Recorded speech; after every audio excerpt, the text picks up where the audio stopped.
Hello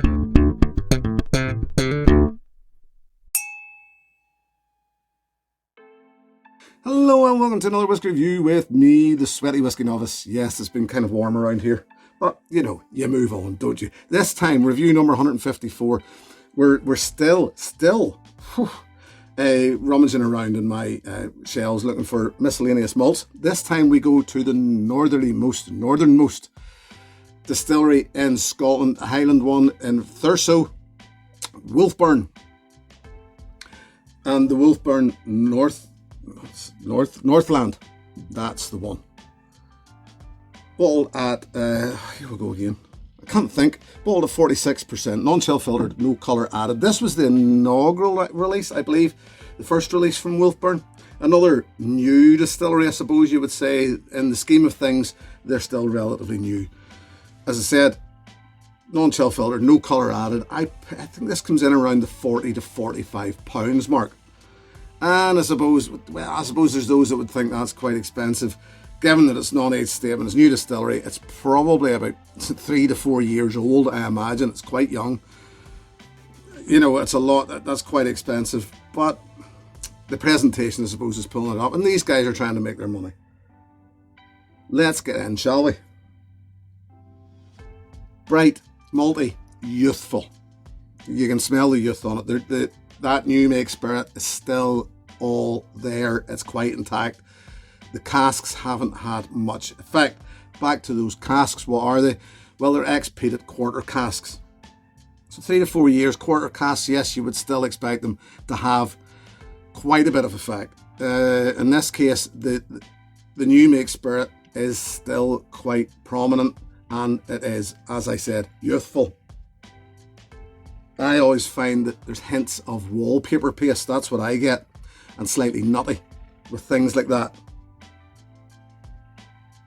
You would know there's been peat influence here, but I haven't had it so much in Scotch whisky. I've had it more in Irish whisky, where when they use ex-peat casks, even if they're quarter casks, to try and give it that peat influence, it's there, but it just doesn't, it's not the same as peat in the malt, peat dry in the malt. It's subtle here. Give it time and it becomes citrusy, lemony, particularly lemon, which yet again I suppose comes with a lot of peat. Some pine sap in the background.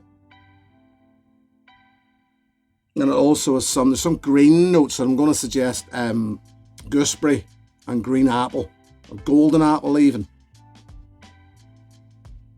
Yeah, golden apple into the palate.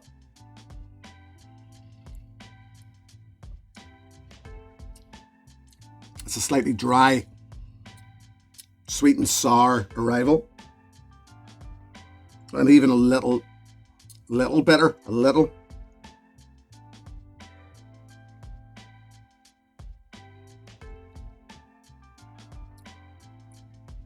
Citrusy, again, it feels green, it feels youthful.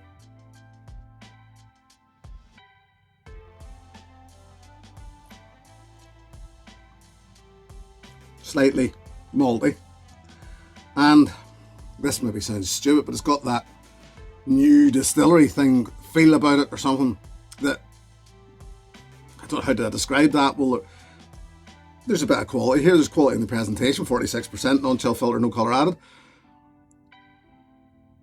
It feels like as if given time, even given time with better casks, this could be better. It's generic.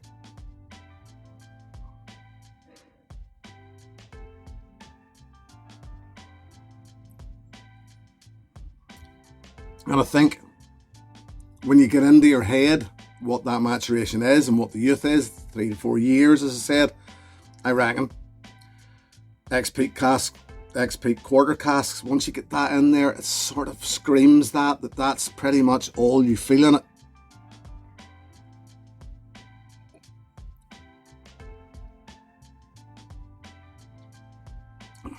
Yeah, finish, sort of medium length, tangy, citrusy,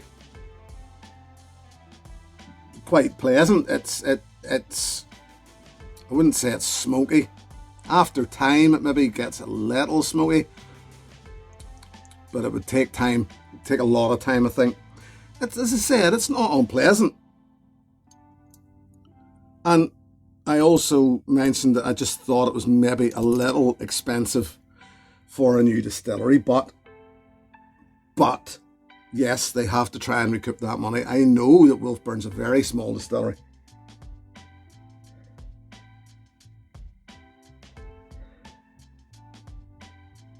The cask influence, with the touch of water, the cask influence becomes a little more pronounced, but it's still just saying what it is. It's still quite a malty, youthful spirit, matured in ex-peated quarter casks. But not bad.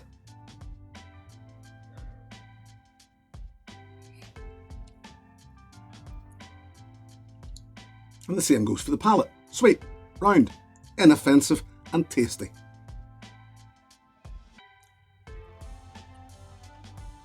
And we can't ask much more than that, can we? I mean, 46%, non-chill filtered, no colour added, sweet, round, inoffensive and tasty. Well, that would nearly suggest then that this is brilliant. But I think inoffensive is the one that they should underline there, that it's not going to knock your socks off, it's not going to blow you away, but it's still all right. I know this is sort of me reviewing this off the shoulder, which doesn't sound so good. I had other samples of this. I've just happened to come in here at this point on this bottle, so I do have a good feel for what it's like, I think. Finish remains the same, sort of medium length. No, not that memorable, not smoky for me anyway. Not bad is the report home. Not bad. I wouldn't replace it, not yet. I honestly get the impression that when Wolfburn have established themselves a wee bit more, a good, maybe a 10-year-old or something with good active casks, it feels like as if it's probably got a good spirit in here and that it could hold up to it. This, I suppose, was a bit of experimentation, because how many more? And I wouldn't think you could think of any more than a handful at best. Do you know that have matured in ex-peated quarter casks? I read somewhere that someone thought it was possibly Lefroy. You would be guessing. I suppose that maybe the only reason they thought that was because Lefroy had a quarter cask. Possibly. I'm only guessing there myself. So yeah, as I say, not bad. Not brilliant. Wouldn't replace this one. 40 to 45 pounds. A little expensive. Probably about 10 pounds too expensive for my wallet. So yeah, can't really say much more than that. So let's not.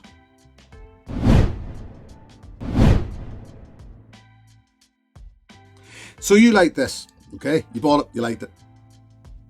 What would I suggest to you? Well, it was relatively easy for me.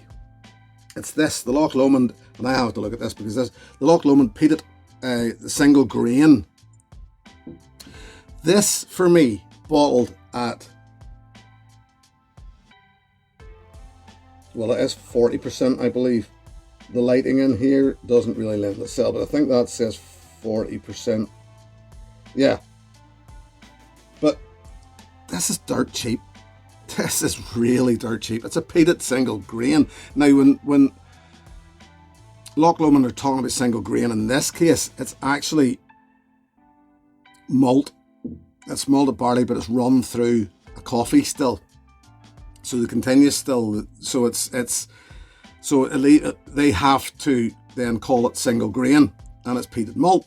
So it's good stuff, and it's dirt cheap. It's 40%. I could be wrong, but I believe I read somewhere at a point that it was non-chill filtered, but I could be wrong. Yeah, non-chill filtered. So, you know, and this, as I said, it's the fact, this is the price it should be. This is too expensive. This has got more peat influence. This is peated malt. This is what, as I said, to me, this is where they were aiming, sort of. So, if you've had this Wolfburn, the Northland, and you liked it, this is where I'm going. Try the Loch Lomond single grain peated version. It's a good one. It's a good one for the price. this improves with time. This Wolfburn does improve. It gets more zingy. There's more lime there. I maybe mentioned lime earlier. Definitely there's more tang off it. So look, it is not that bad. But I'm not going back on it. I'll pretty much stick with it. Not bad. There you go. It's too warm to hang around, so I'm just going to say thank you very much for joining me. Thank you very, very much to my patrons. Should you wish to join that group, the details, as per usual, are in the video description below. Too warm. Too warm. Anyway, I seem to finish every review like that at the moment.